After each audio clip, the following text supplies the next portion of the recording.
Habang papalapit na nga Pasko, marami na ang nagsisiuwian sa kani-kanilang mga probinsya. Kasabay po nito, mas pinaigting pa ng pamahalaan ang seguridad at pag-iinspeksyon ng mga terminal ng bus. Nasa frontline po ng balitang yan, si Gia Robles. Siksikan na ang mga pasahero sa Parañaque Integrated Terminal Exchange. Ngayon pa lang, fully booked na ang maraming biyahe pa Bicol para sa December 24 at 25. Mahigit 1,000 dagdag na bus ang papayagan ng LTFRB na makabiyahe para may masakyan pa uwi ang mga pasahero. Inaasahang papalo sa 3 milyon ang daragsa sa PITX December 19 hanggang sa January 5, 2026. Kaya mas mahigpit na raw ang ipatutupad na seguridad. Mas maraming personnel na nakahandang umalalay sa mga pasahero at may mas pinaigting ng koordinasyon sa mga ahensya ng pamahalaan gaya ng MMDA, LTO at LTFRB.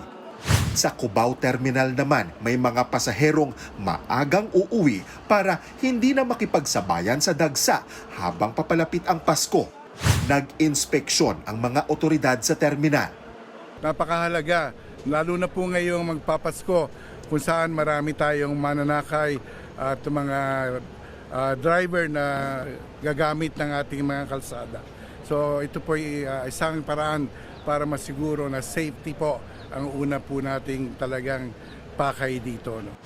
Sa trapiko naman, walang pinagbago. Parang kumukuti-kutitap at bumubusi-busilak ang EDSA, pulang-pula sa dami ng mga sasakyan.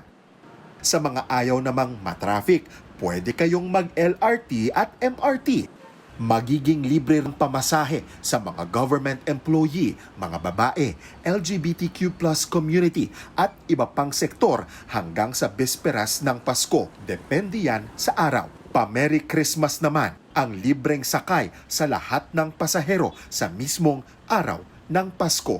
Nagbabalita mula sa Frontline, Gio Robles, News 5. Mga kapatid, Andre Felix po, manatiling may alam pagdating sa mga mahalagang balita sa loob at labas ng bansa. Mag-follow at mag-subscribe na po sa social media pages ng News 5.